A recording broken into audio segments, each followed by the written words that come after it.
So we'll be doing a checklist on backsliding. This is simply to inform you whether you are making progress or you are actually going back in your Christian life. Amen. Oh, amen.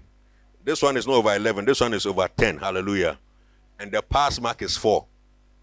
Amen. The pass mark is 4. If you get 4 and above, it means that there's trouble somewhere. Amen. All right. Are you ready? Oh, please, are you ready? I can't hear you. Are you hungry? Are you ready? All right. So, God's intention and purpose for every Christian is to grow into full maturity. It is never his plan and intention for anyone to fall off in his or her journey of growth. The sad reality is that many people have fallen off the path and need to get back.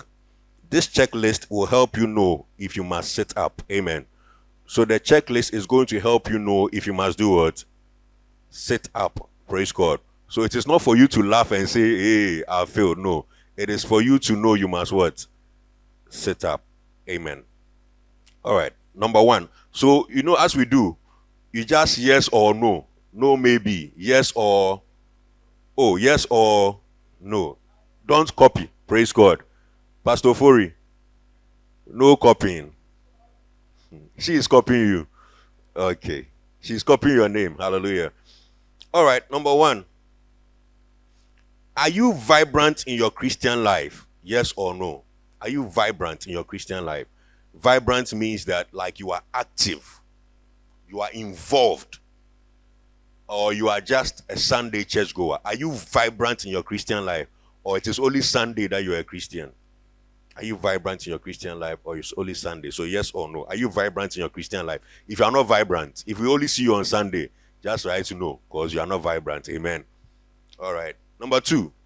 Are you effective in your prayer life by spending daily time with God in prayer? Yes or no? Do you spend daily time with God in prayer, or you do it every 2 days? If you do it every 2 days, no. But if it is daily time, why are you looking at me like that? I didn't set the questions. Amen.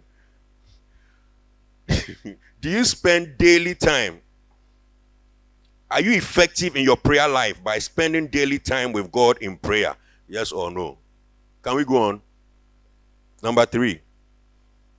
Are you effective in the study of the Bible by spending daily time in reading, study, and meditation of the word? Yes or no? So do you spend time with the Bible every day, or it's every week, or every month, or every year?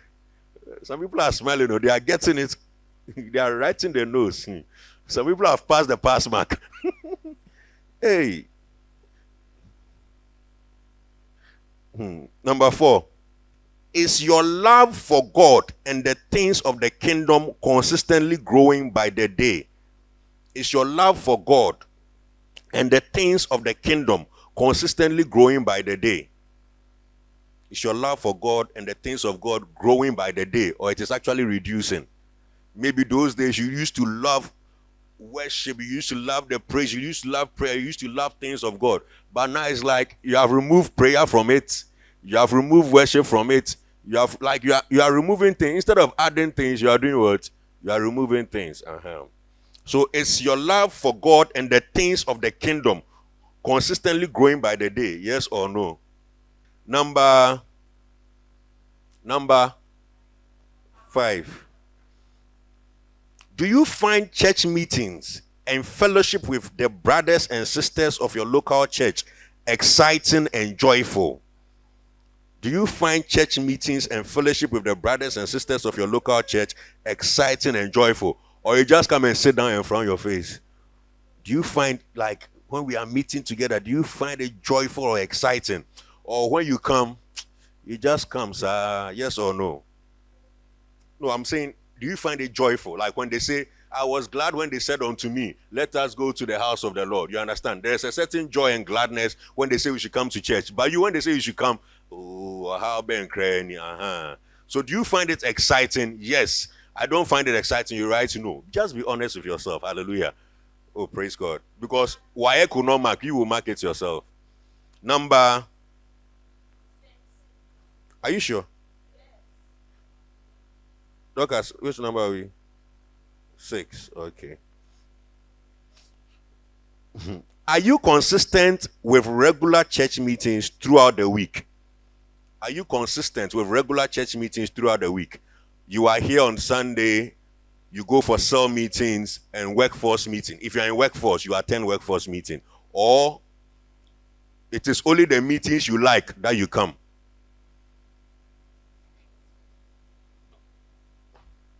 That's number 6. Yes or no? Are you consistent with regular church meetings throughout the week? Yes or no? Okay. Number 7. Are you an active member in your local assembly and taking leadership responsibility in any area of service? Active member means that you are in a department. Maybe you are in prayer department, you are in the choir, you are in the ushers, or you have taken up leadership responsibility. So are you an active member of your local church, or you've taken up any leadership responsibility? So in other words, are you in a department, or are you a leader of something? Maybe you're not in a department, but you lead some people to do something. Maybe you lead women, or you lead but some of you are in the department, but you're not in the department very well. Amen. The department that we are saying you are active in, you should be active in the department. Amen. We shouldn't just have the tag of the department on you. Amen. All right. Number 8. Do you regularly spend time having your daily devotion and quiet time? Daily devotion and quiet time. There's something called daily devotion and quiet time. When you wake up in the morning, maybe it's 15 minutes, maybe it's 30 minutes. You do a little worship, you do a little prayer, you do a little declarations, you do a little study of the Bible before you go out of the house. Or when you wake up, your devotion is with your brush and your sponge. Amen. So you brush your teeth and you take your bath, and then you put on your powder, and away you are gone. So do you regularly spend time having your daily devotion and quiet time? Yes or no? Number 9. Okay. Do you give to support the kingdom of God with your tithes, offerings, seeds, and other support? So do you give tithes? Yes or no? As for offerings, I know you give, although some of you don't give, but do you give your tithes? Seeds. Don't use offering to say yes. At least there must be 2 of them that you do. Amen. So either tithes and offerings, or tithes and seeds, or offerings and seeds. Amen. Oh, praise God. If it's only offering, you're right to know. Amen. Do you give to support the kingdom with your tithes, offerings, seeds, and other support? That's number 9. The final question. Do you consistently involve yourself in winning souls for the kingdom, or supporting the soul winning program with your finances? So do you when we are going, we've been doing outreach, we've been going out to win souls. Have you gone before? If you've not gone before, have you supported those of us who have been going? Have you given us transport? Or, you people should take this to buy yogurt on your way, or you are giving to support maybe flyers or something. So do you consistently involve yourself in winning souls for the kingdom, or supporting the soul winning program with your finances? Yes or no? So you don't go, you don't support with your finances, you just write words. No, we don't want to see maybe. Hallelujah. Okay, so let's mark. If you had more than 4 no's, so write the number of no's you have, count the number of no's you have, and write it over 10. Write your number of no's over 10. If you have 5 no's, you write 5 over 10. If you had 4 no's, 4 over 10. If you had 2 no's, 2 over 10. If you had 0 no's, 0 over 10. But if you have more than 4 no's, it means Abrantiana Ababawa, you are trying. Amen. You've not backslided though, but you are trying to do what? Backslide. Amen. Oh, praise God.